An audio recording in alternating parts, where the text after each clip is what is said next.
Hey everybody, welcome to another interview with a TTP student.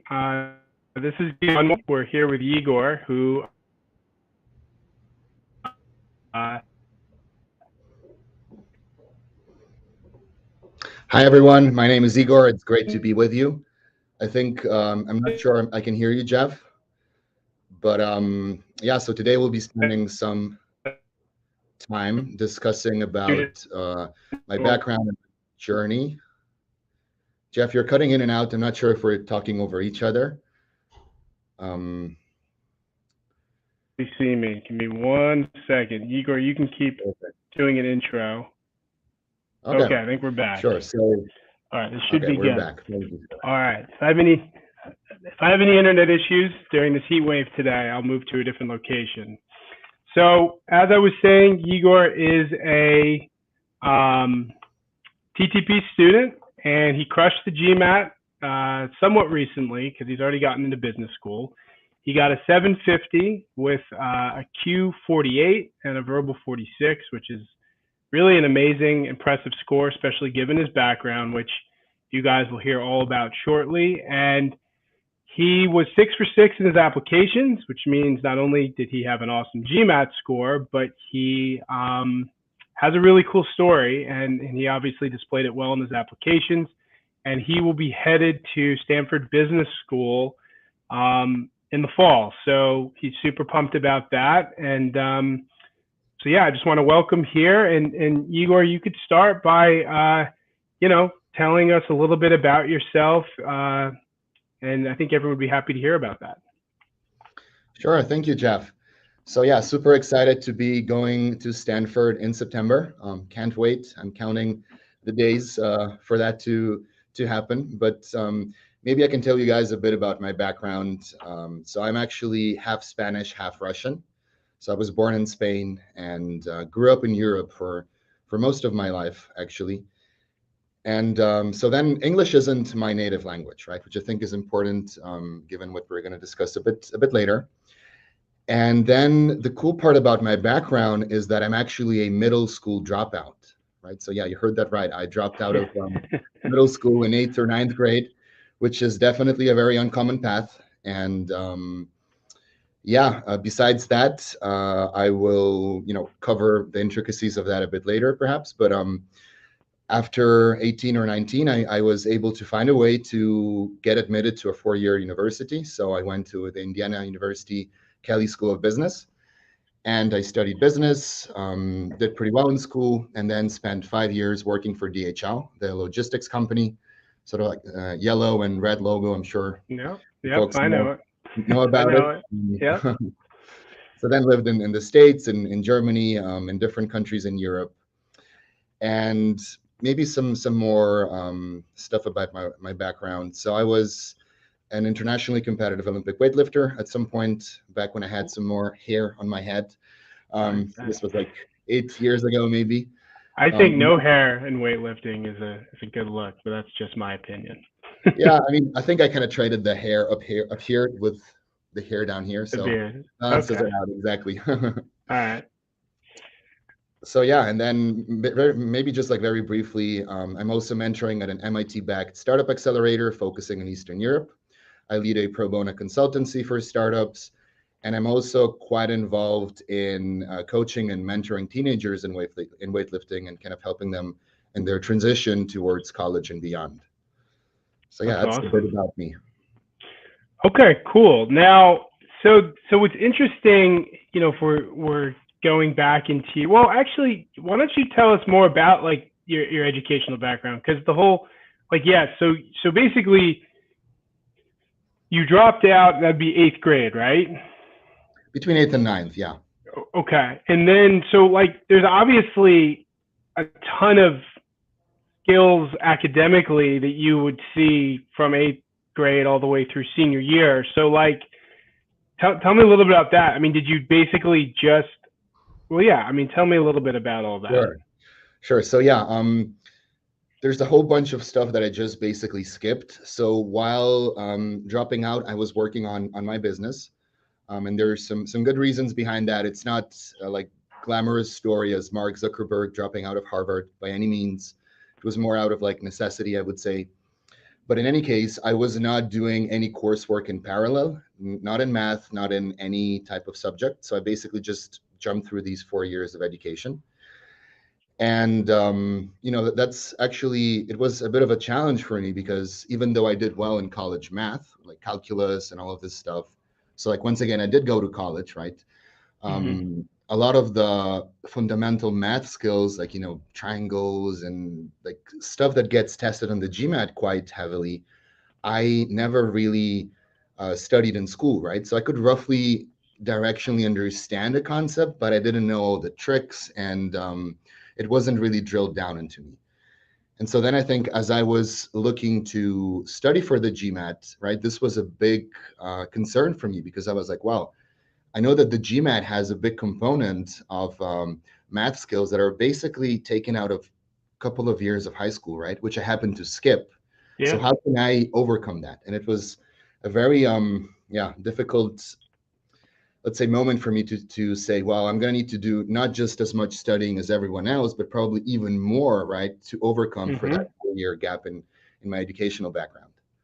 Yeah, no, I mean, it's crazy because like just something as simple that I guess we could say certain people take for granted of like, factoring down a quadratic equation, like we can all look back and say, oh yeah, I did that in high school, or, just basics of how to substitute into a linear equation. And, even for me, like, I did not drop out in 8th grade. I went through high school, right? So I learned all that stuff.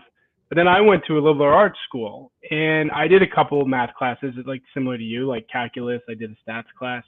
So when I came to GMAT studying for me, like, yeah, I was like, oh yeah, I remember this back from 10th grade or whatever. So you didn't really have that to lean on. So, but yet you still ended up with a 48 quant. So how did like target test prep kind of play a role in, I don't even want to say relearning those math skills. It's almost, how did it play a role in learning those math skills? So I think without target test prep, I would have not gotten a Q48, definitely, 100%. I think in my, so actually I didn't take a mock test before starting to study because I knew that I would just completely bomb it. Right. And that would probably discourage me. But if I had to guess, my quant was probably like 28, 25, maybe even lower, right? Because I was looking at, at some concepts, like for example, I could only solve a linear equation using one method, right? So like there's a couple of ways you can do it. And I was only aware of one because, well, maybe I was rusty, maybe I never learned it, probably a combination of both.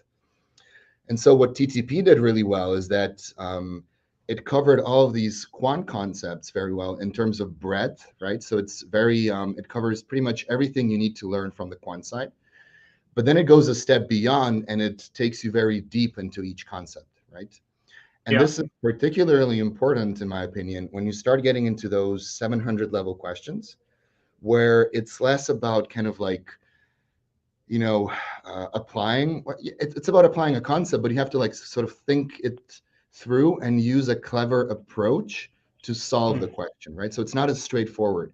You need to think a bit deeper about it. And so by going deep, even though you may not see the exact same question, and you probably won't on the test that you will see on TTP, the fact that TTP goes a level deeper than other programs, in my opinion, makes you more conditioned to seeing, aha, this is how I solve this quant problem, right? And I can do it this way or this other way.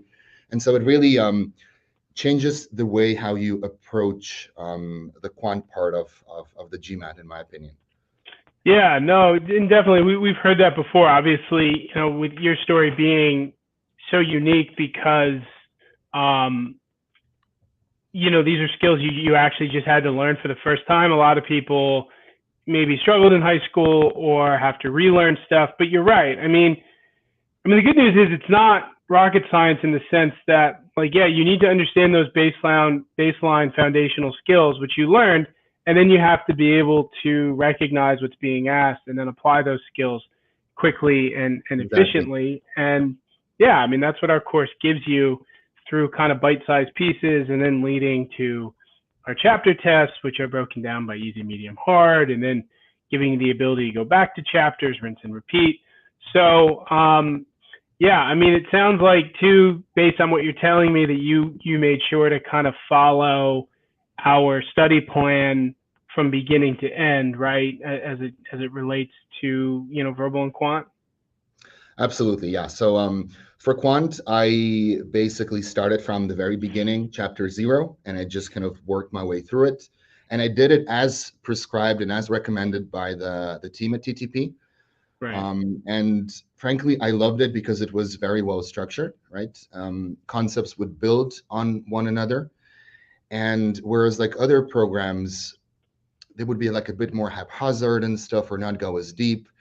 Like I'm someone who likes structure and order in you know, when learning things, and the whole like breaking it down by chapters and having those chapter tests, and then being able to create random like problem sets, and watching videos with Scott and more Right. people in the team. That you know, was definitely instrumental in just helping me digest and learn all of these concepts from scratch, right?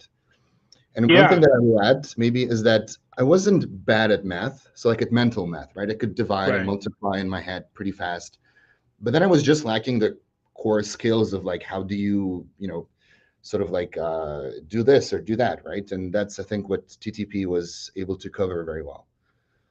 Yeah. No, I agree. We try to be as thorough as possible. And you know, your point on the study plan is huge, because you know, one of the things that I think maybe sometimes people take for granted in general when studying, maybe overall, is like when you lack a study plan, there's just there's issues with that. I mean, the most obvious one is you always want to know what you need to be doing, and you want to know where the end is, right? But Yeah, there's something to be said for when you like, look, you work full time. I mean, you just listed off your accolades. There's a lot of stuff you have going on. I'm sure that the last thing you want to do when you were sitting down to study for the GMAT is to solve a riddle of, okay, what do I do now? Um, absolutely. and it shows. I mean, you kind of said that, and I think that that is one of those things that maybe even TTP students kind of take for granted, in the sense that they don't realize how like important that actually is. Maybe until you go off into the wilderness and do something that doesn't really have a study plan. So yeah, it's immensely powerful to not have to worry about that stuff, because man, we have so much other stuff to be worrying about. You don't want to sit down and spend 20 minutes thinking about how to study. So Absolutely. yeah, I love that's just really, basically logging into TTP and being able to yeah. dive right into it, get those analytics, understand Hmm. where I left off, be able to kind of like scroll back and forward effectively, because it all has like page numbers and stuff. So it's, you know, it definitely contributed to the success of my studying for sure. Yeah, and we spent so much time on that study plan. I mean, believe it or not, when we were first, you know, launched many years ago, the plan was a PDF, and then of course Oh. we evolved. Yeah, so we evolved from there for sure. Um, Now we talked about math, but I'm guessing like you probably had verbal deficiencies as well, because you know you learn a lot of stuff about grammar and writing. You know, not there's a ton of writing on the GMAT, but you know there certainly is a lot of grammar rules and things like that. So my guess is you probably had to pick up a lot of new verbal skills as well when you started studying for your GMAT. Is that accurate? Well, I think my verbal skills were actually not as bad as my math skills, in the sense that Hmm. because I had studied in the States, and because I kind of like read pretty frequently and stuff, I could roughly tell when, you know, whatever, like when reading a passage or something, what's like the main point, or whatever it is they're asking. But definitely for sentence correction, I will say that there is some, let's call them interesting rules that you have to learn. And this is actually where I think TTP really kills it for SC, for sentence correction, is that what I did was I basically memorized the entire sentence correction like chapter or whatever it is, right? So like all of the rules, all of the words, all of the exceptions, everything. And I'm not sure I maybe recommend this. I sometimes take it a bit over the top, but it definitely helped me go that one layer deeper and be able to like discard incorrect options from choices, right, more easily, Yep. which then makes you more likely to get a question right. And I think a V46, it's like a 99th percentile. So maybe that's a testament to that. And of course, I definitely think that my verbal score improved with TTP, undoubtedly. Right. I wasn't using the program back when the reading comprehension was available, so I only had the sentence correction and the critical reasoning. But despite this, I thought both of them to be very, very valuable. Yeah, no, I agree. And, sentence correction is kind of cool, almost like quant. You can get flashcards and take notes and continuously study those. And if you get something wrong and you missed a grammar rule, put that on a flashcard. So it can be almost, quantitative in a way, the way that you go about studying sentence correction. And yeah, you're right. We really made a point to hit up all those rules. Now, I'm sure people are interested in this. Like, how long? So you did TTP from beginning to end. How long did you study hours wise, and then months wise for getting through target test prep? So let's see. I was so this was like roughly 9 months, a year ago. Okay. So I was working full time, and in terms of months, I think it took me like 4 months maybe. And in terms of hours, just of TTP, maybe like 300. I'm gonna say 300, 350 maybe. Okay. So a significant amount of time. But then I was also like studying flashcards that I wrote out based on TTP material by myself, right? So I wasn't the most diligent about logging those hours studied. So frankly, it's maybe an embarrassingly high amount of hours that I studied for, and it was a bit overkill at times. I could have probably been a bit more efficient, but that's, it would work for me. And hey, I think it's honestly about finding whatever works for your Yeah, individual learning style. exactly. Tomato, tomato is what I say. Exactly. Well, that's awesome. I mean, and how, like, okay, so yes, you're working full time. You have many things happening on any given day, on any given week. How did you structure your studying? Yeah, so I think the way I structured it was basically I would study like 3 hours before work. So, from like 6 to 9, more or less. And then I would be very diligent about in the morning after warming up, I would work on like either basically on questions or on problems, because I knew that my brain was the freshest after like a cup of coffee, obviously, and that I could be performing at the top level then.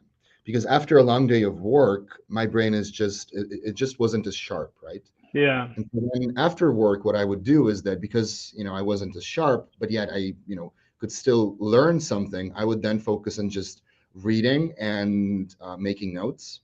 And then I would go do other stuff. So sorry, I would after work put in like another maybe 2 hours.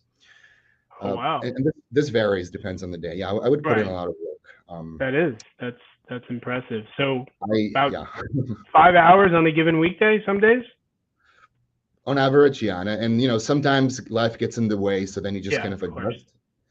But ultimately, I think it's about adapting your like learning schedule to yourself and your life, right? Because we all have different lives, different learning styles. Some people absorb information better in the morning, some people absorb better in the evening, right? And it's about, I think, Yeah. in my opinion, starting with a cookie cutter like pattern, something that makes sense, and then being really in tune with your body and with how you're performing. And if your performance goes down, right, on a given day, ask yourself why. And then if you start seeing patterns, it's important, I think, to the degree that you can do this, to adjust things a bit to make sure that you're optimizing your study time. Yeah, I totally agree, man. I mean, you're speaking my language here.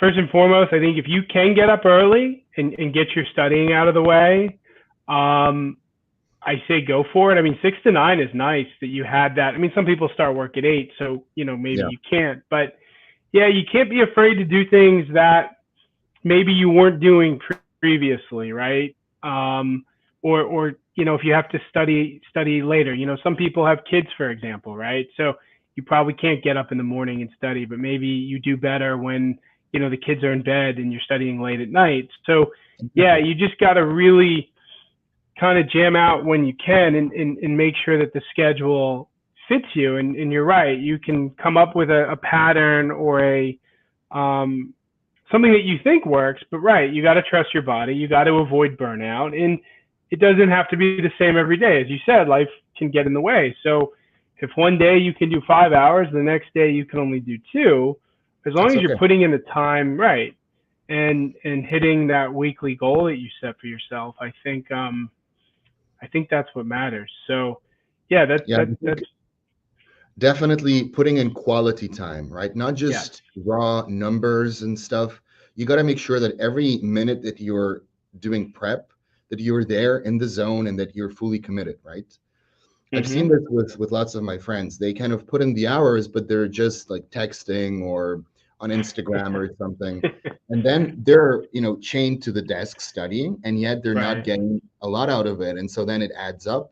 And then suddenly they've spent X months studying, and the results aren't as good as maybe they would like them to be. So then they start getting demotivated. It's a bit of a slippery Right. slope, right? Yeah, because it's tough. If you're saying to yourself, "I'm putting in the hours," but you're really not putting in the hours, Right. you're like, "Wait a minute, 2 plus 2 is not 4 anymore. What am I doing?" And you're right. It's an obvious fix. I mean, like, put your phone away, right? I mean, I get it. Back when I was studying for the GMAT, like, I probably had a BlackBerry at the time, so I wasn't like there was nothing for me to go on. So I was just, at work studying or at a Starbucks studying, but there wasn't many distractions that I had to deal with. So that's awesome to hear. And I guess back to TTP, we talked about the study plan and stuff. What are some of the features that you love the most about the course, as you can recall from when you were studying? So, firstly, I think the structure, I definitely absolutely loved it. I tried other programs and I would just get annoyed at how all over the place everything was. Like, I cannot operate unless I have like a full view on what is the task that lies ahead of me, both for today, for next week, and for the next 3 months, right? And then Mm-hmm. sort of like having this structure and this well thought out plan definitely helped. I loved that.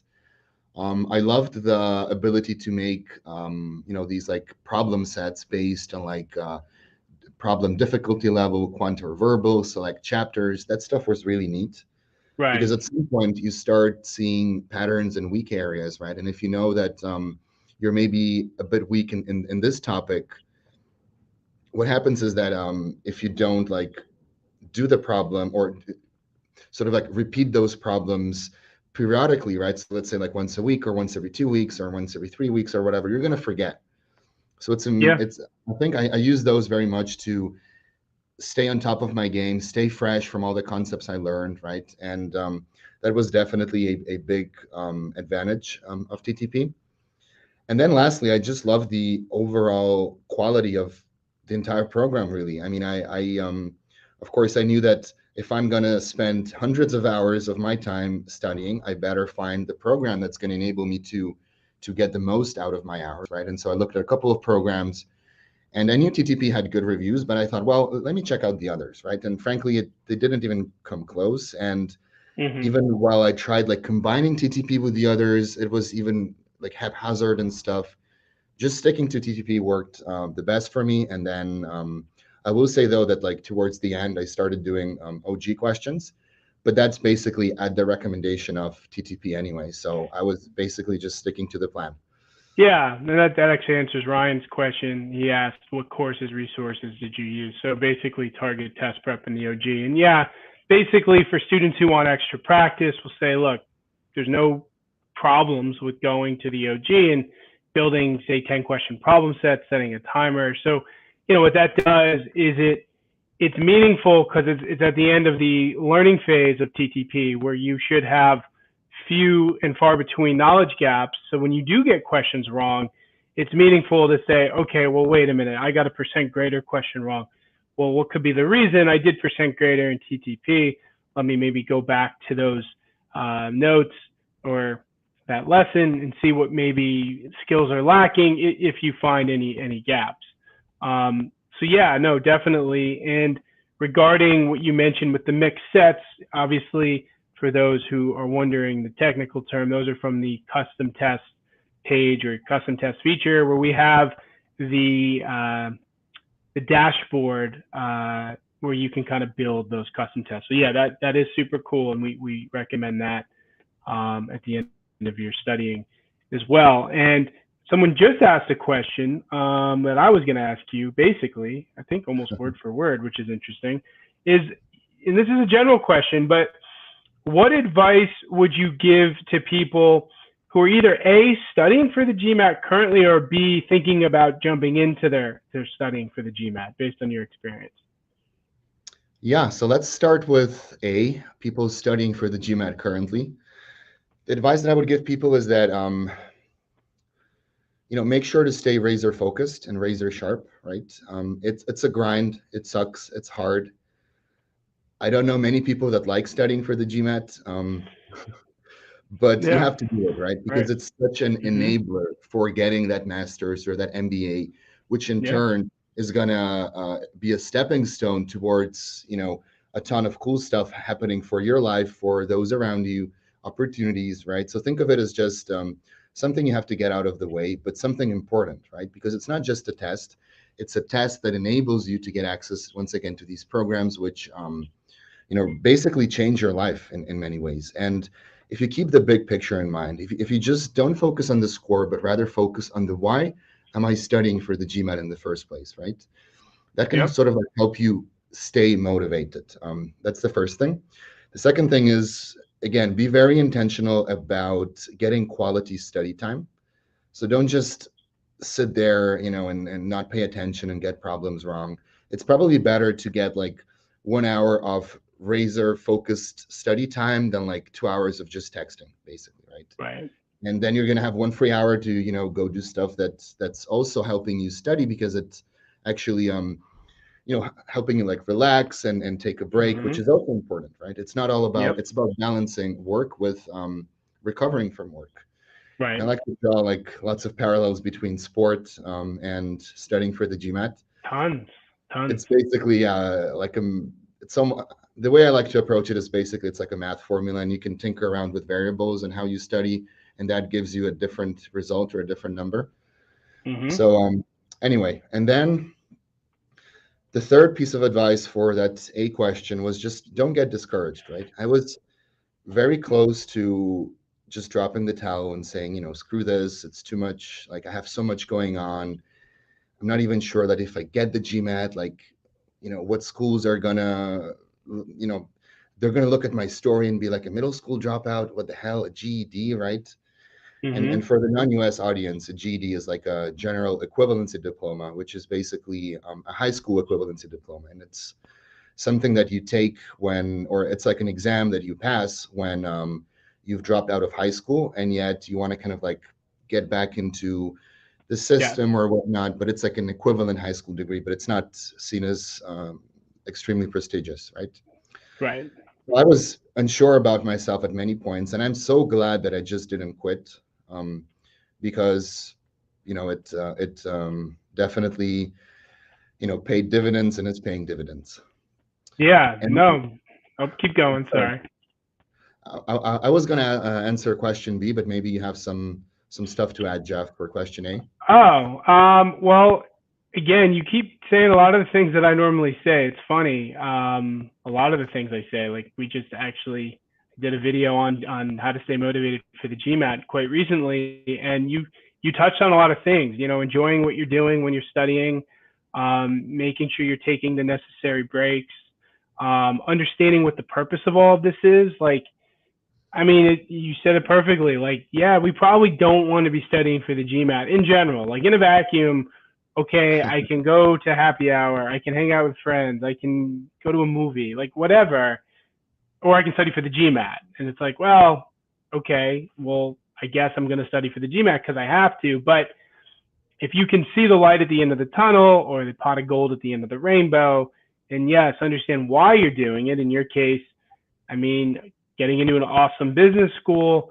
and even on the days you doubt yourself, saying there's purpose to this, I can overcome it, and there will be a great thing at the end. I mean, you're living proof of that. So, yeah, totally agree with everything you just said. Absolutely. And then for question B, right? So people that are maybe like deciding, should I start studying? Should I not? I was also in this position, right? Because once again, I was discouraged by the fact that I lacked, and I knew that I lacked these quant skills, right? There was a big gap that I had to bridge. And then secondly, I wasn't sure at the time how would admissions committee members react to my story, right? It was a bit unclear because it's like very uncommon and non-traditional, and I was just very unsure, right? I would see it as a blemish. And I later recently actually learned that it's actually one of my strengths. But in any case, my advice to people in that situation is that be crystal clear about why you need the GMAT, right? Which is typically to get admission to continue your education. But do introspection, right? And be honest with yourself. Is it your parents that want you to get an MBA because that's prestigious, right? Sometimes that happens, and they're pushing you and they're squeezing you, right? Because that's,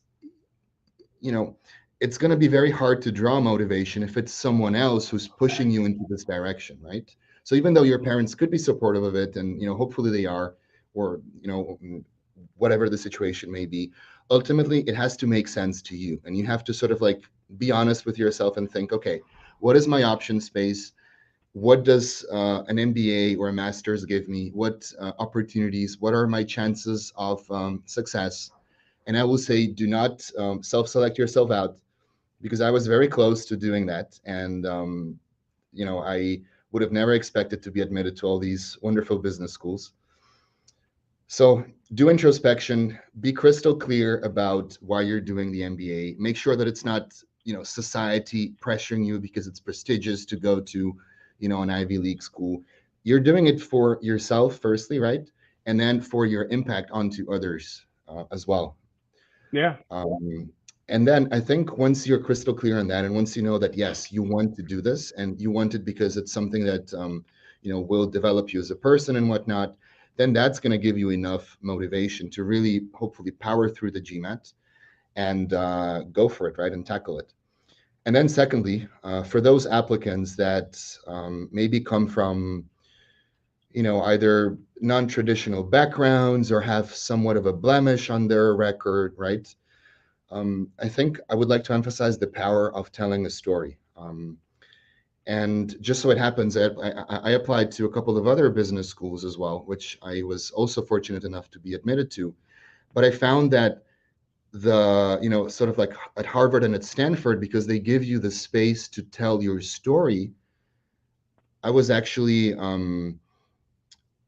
it was easier for me to stand out versus like at a school or at a different school where the questions were focused around career. And then how do I loop in the fact that I'm a middle school dropout and an athlete into my career? Well, Right. You can do it, but it's much harder, right? Versus if you answer what matters most and why, then it's very easy to sort of like use that as a precursor towards certain actions that then lead you to doing this and that and whatnot, right? So, think through how you can make your story stand out and put it in the best light, because ultimately there's a common theme behind often, right? Behind actions that we take. And if you find that thread and put it in a narrative, it can be very powerful to admissions committee, even if you think you have a bit of a blemish on your record.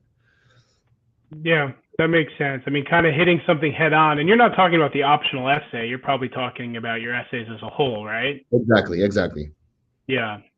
No, I agree. I mean, I think the truer you can be to yourself without putting you at a disadvantage, the better off you're going to be. Because, I think admissions committees probably like people who own who they are, and they're not trying to be someone they're not. And, the thing is too, I'm guessing that throughout the interview process, it made it very simple, because if you're portraying yourself one way in your applications, and then when you get to your interview, you have to make sure however you portray yourself in your interview kind of syncs up. And in your case, everything was on the table, so you were just being you throughout that process. Yeah. So, and frankly, I have like a quite okay background. I worked at DHL. It's a great company, but it's not typically considered like a very elite work experience. Right. And you know, I think the story definitely helped uplift my application for sure. Yeah. No, I agree. So you really, yeah, I agree. So you took lemons and made lemonade for sure. Exactly. As they say. All right, cool. Well, we can kind of go through some of these questions. And yeah, if there's anything that you don't want to answer, that's fine. Um, how did you select your schools and deal with your applications? That's probably pretty relevant.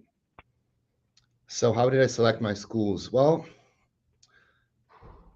basically I knew that I wanted to give Harvard, Stanford, and Wharton a shot. So those were Right. fixed.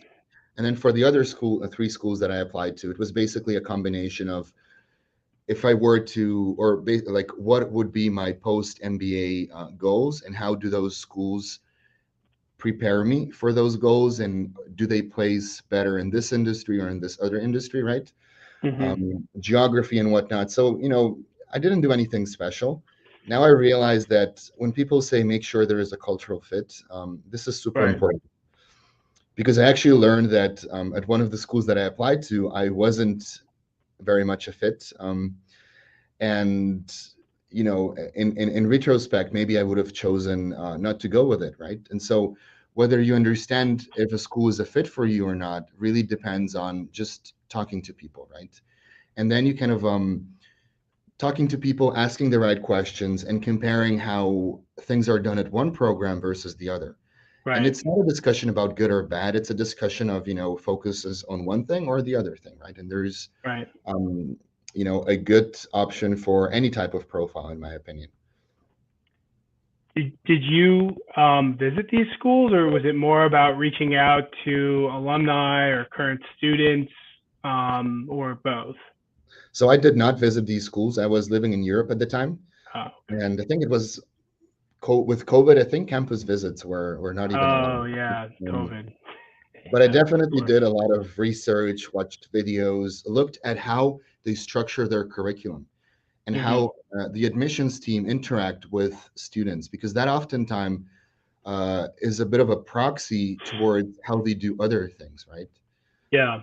And so you have to really read between the lines here. There's no one, source of information that's going to tell you clear-cut delineation between A and B, right? It's more like, well, if they're placing emphasis on this, it likely could mean that they're doing this or that, right? And so then by talking to students, to alum, and I found current students to be the best source of information, because they're on campus, right? They're there living the experience, and Hmm.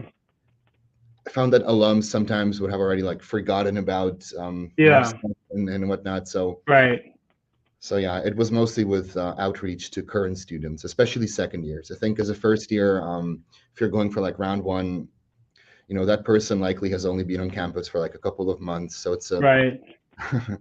it's It, yeah, that's interesting. And yeah, I guess because of COVID, you were at a little bit of a disadvantage. I'm sure now campus visits are back, and obviously seems so long ago it wasn't that all that was going on. So yeah, I've even had students like who had mentioned even going to admissions events where alumni are talking or speaking, and just seeing a uh, different type of person speaking at one school versus another school. I mean, obviously you got to take things with a grain of salt, but yeah, you can start to piece together the culture at a particular school, I'm sure, through the people you spoke to. So that also is really good advice, because I'm sure if you end up going to a lower tiered school, but you're a better fit at that school, you're going to have more success than a higher tier school if you're going to spend 2 years there not knowing how and where you fit in. Um, honestly, I fully agree, and I would definitely recommend campus visits if you can, and visits where you talk with current students, at least right. like 10 of them, maybe 15 if you can, right? And just chat with them, sit in a class, go to lunch with them, have them introduce you to their peers. And then you're going to start seeing a very different vibe across schools, right? And that's Yeah. a really good indicator to whether, you're going to be happy there or not. And well, I think you're going to be happy at either at any school. Frankly, they're all great programs, but then you can sort of like be a better fit or for one school or for the other. Yeah, I agree. We do it for undergrad, and I think we forget. You know, I spent time at the various schools that I applied to, and it was clear which school I felt, you know, the best at. So I definitely agree with that. Okay, cool. So moving on to some of these other questions. You don't have to give your age, so we can skip that. Pretty bold and pretty old. Yeah. No, but so I'm under 30. Under 30. Okay, great. Mm-hmm. So there you go. If you're probably wondering based on applications. Advice, well, there's a question that just came in, but we kind of covered this. Strategy for math, I mean, you don't have to repeat it again, but I can build on it. Okay, yeah. If you have more to say about that, sure. Yeah. So I think something that I didn't mention was that I used flashcards extensively. So knowing, like memorizing sort of like, you know, different formulas or approaches is useful because then you have all of these tools available at your disposal and you can start sort of like in your mind mentally using some of these tools to try and build one of these approaches towards solving a harder question, right? Whereas some people say, well, I just covered this concept. I got, you know, like a whatever, 60, 70% of the hard test, so I should be good. My recommendation is just write all these, like not all of the formulas, but the ones in which like you're kind of like shaky on, or some concepts, or like, you know, whatever it may be, right? Like prime numbers or whatever. I think what I did was I memorized the prime numbers between 1 and 100. And that definitely helped. And it wasn't a lot of effort. And I kind of like split it between like how many prime numbers there are between 1 and 25, 25 and 50, right. 50, something like this, right? Yep. But it definitely helped because then I could instantly sort of like not have to like think about every number, whether it's prime or not, but instantly know that between 75 and 100, there's X prime numbers, and hence, you know, you right. can reach the solutions faster. So definitely recommend that. And yeah, definitely also recommend reviewing stuff, right? So not just covering chapter 4, and then I know that TTP sort of in the like, what's it called? Like the mission? Yeah, I don't know, but there's like at certain points where you kind of like go a bit back. But I found that, yes, that I personally needed a bit more reinforcement of past concepts, so I would do a lot of that, right? So I would almost spend like 40% of my time reviewing and 60% learning new concepts, if you will. Yeah, no, that makes sense. And yeah, the flashcards are huge. You can study with them anywhere. You have 10 minutes of free time, you know, anytime. You can just pull them out. If you have them on an app, you obviously can pull your app out too. So yeah, I definitely agree. And I guess the other side of the question, which someone else asked, is the best advice you can give for increasing your sentence correction accuracy. Yeah, that's well, I think or maybe just learning in general, sentence correction, you know, same difference. Yeah. I mean, what worked for me was basically just memorizing the entire freaking sentence correction section. Like I would probably write it down and write all the rules down, and that worked for me.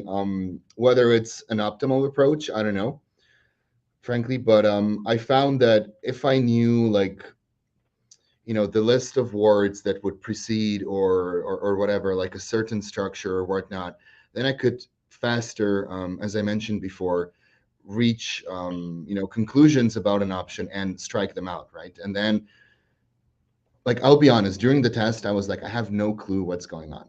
Like during sentence correction, it just felt like I have no clue. But then, obviously, I wasn't guessing. There was some underlying knowledge, but I think it was just a function of practicing and memorizing those rules and just reading the material. But yeah, it's not my most favorite section, to be honest.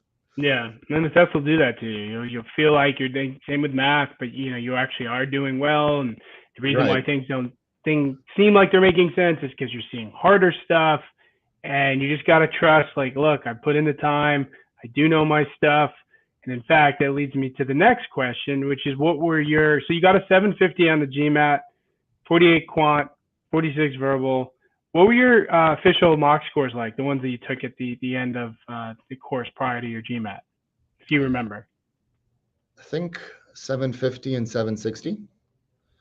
Okay. So I took 2 mocks. And what I did was actually I took 2 weeks off from work. And unfortunately, I spent all my vacation, like the 2 weeks leading to the exam, unfortunately studying for this stuff. Yeah. But I don't regret it. But it was kind of No, like, of okay, course. well, I'm not going to have vacation this year. But I Right. would encourage you to do that, because I think if you can just take work off your mind and focus on getting good nutrition, good sleep, good rest, both sort of like doing fun stuff, but also like, doing chill stuff, right? Right. We would encourage people to do that to whatever capacity that's possible. Mm-hmm. Okay, so that's great. So your practice test scores were pretty much in line with the real GMAT, and you only took the GMAT once, right? One and done. Only once. It's funny because when I wanted to take it twice, because I thought, okay, there's no way I'm going to do well the first time. Like, yes, I have these mock scores or practice scores, but I don't know. And I actually wanted to take it twice, but then I figured, well, a 750 is probably good enough. Could I squeeze out a couple points more? Maybe not. Right. I just closed that chapter and moved on. Yeah. And Yeah. I mean, unless you're getting like 790s, that's kind of what I say. I say, okay, if someone comes to me and they're like, I've gotten 790, 780, 770, 780, and I got a 750. It's like, okay, well, you got that in the bag. If you want to take it 16 days later, then take it. If you don't, 750 is above the averages of all the top schools. So, you're fine. So yeah, I totally agree. I think that was a good call to just call it a day. There is one other question. You're not in business school yet, although you went through the process, about whether being 30 and starting an MBA and graduating at 32 is too late to do all of that. I don't know if you have any thoughts on that, or. Absolutely not. There's people in my like, I guess in my year with whom I'm going to be studying at Stanford in September, who are much older than me. There's people who are significantly younger than me. So honestly, I think it should make sense for the position you are in life, right? And I like to think that people go through life at different rates, right, and at different speeds, and people have different challenges they have to overcome.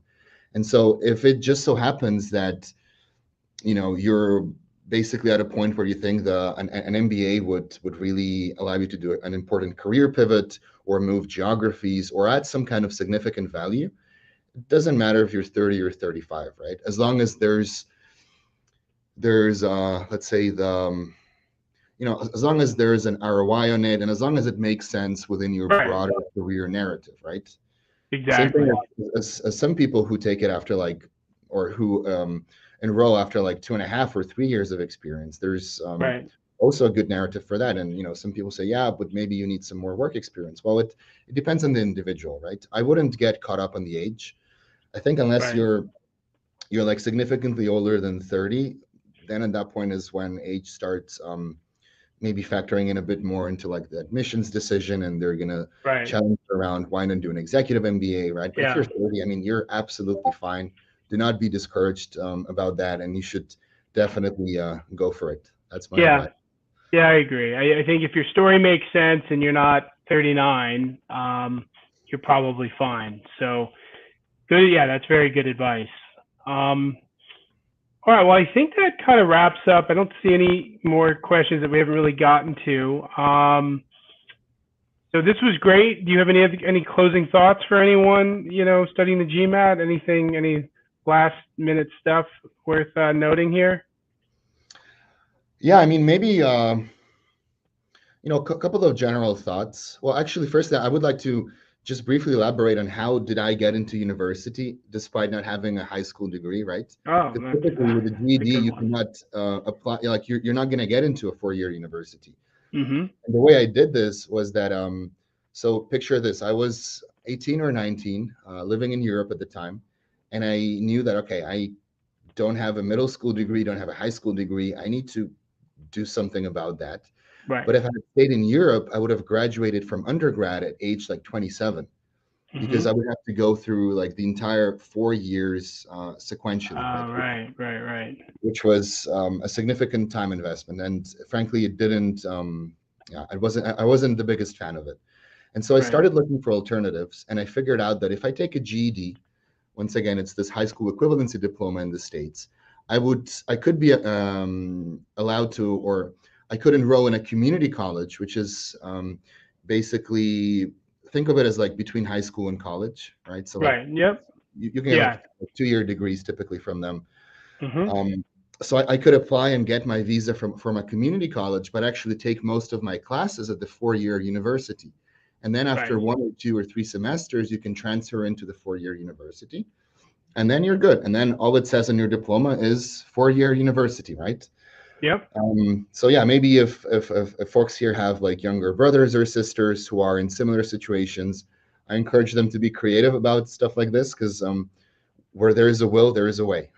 Yeah. No, and you went to a great undergrad too. So, yeah, man, your story is super cool. I think everybody here, including myself, got a lot out of it. So, thank you for taking your time out of your busy schedule to chat a little bit. Um, Thank you, everybody, for coming, asking good questions. And, if you need us at TTP, you know how to reach us. So thanks again, and I'm looking forward to doing one of these in the future. And thank you, Yegor, for spending the time. Thank you so much. It's been a pleasure. All right. See you later, everybody. See ya.